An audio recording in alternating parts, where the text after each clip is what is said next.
Hi folks, with Tacitus today, your pushback channel, and thank you for joining this audio live stream. Please listen to this presentation as you would a radio broadcast.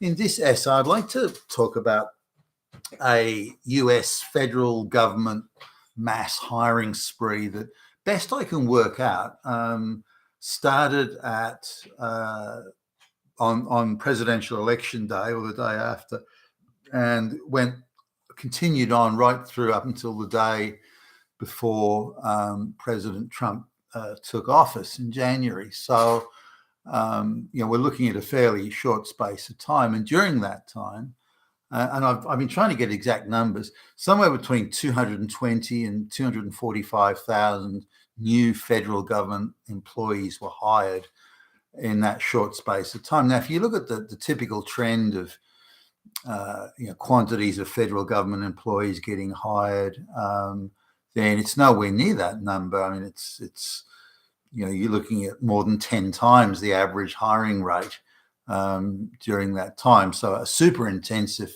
mass hiring spree. Now, these workers, these newly hired workers, are being laid off or let go by the administration of President Trump, and they're still on probation. Now, the probation seems to vary depending on the department. In some cases, probation's 3 months at some levels of job as well. There's a difference. For others, the probation period's 6 months, and yet others again 12 months. So it's a little bit hard to work out. But on top of that, let's say 225,000, because the numbers do vary, but let's say 225,000 were hired. And then on top of that, there was an equal, if not greater, number of consultants that were hired.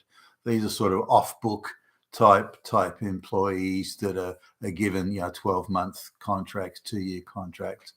And they're typically hired through the big consulting firms, the big international consulting or auditing firms, things like that, because they've become effectively slush fund, money laundering, labor hire sort of firms for governments all around the Western world. They're very much an integral part of the globalization ideology.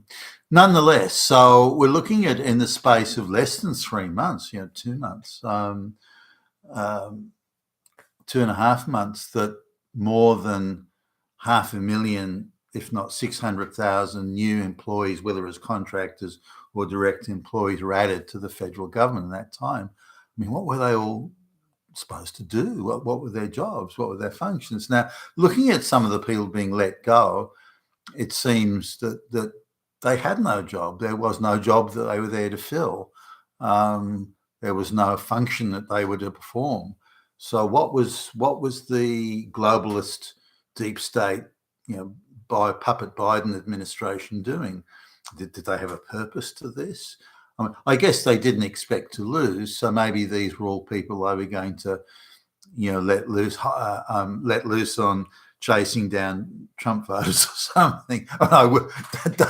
Don't dismiss that as a possibility. But what were these people supposed to be doing? What were their jobs?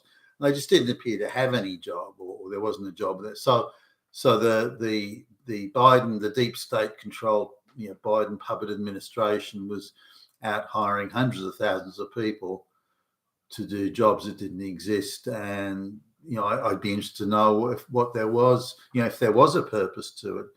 What were they going to use these people for? Was it to create mayhem? And were they going to put them on the street as placard wavers or something? Who knows? But it'd be an interesting one to investigate. Now, all these people are being, as I mentioned early on, let go now by the new administration, and quite reasonably so. And to this day, no one's been able to say what these new hires would have done or why they so aggressively ramped up the hiring after they'd already lost the election. Were they part of the deep state fifth column to subvert the new administration? I mean, that's a plausible one. Was it some sort of insurance policy, to install people who are going to leak to the media and slow walk President Trump's agenda and these sorts of things? If so, they underestimated the resolve of President Trump's, or him personally, and indeed the people he's gathering around him. But anyway, that could be worth a look. But exactly why that happened and what was the purpose of it, I'm very suspicious, and I don't think the purpose could have been anything good. Being with Tacitus today, your Pushback channel. Thank you for listening.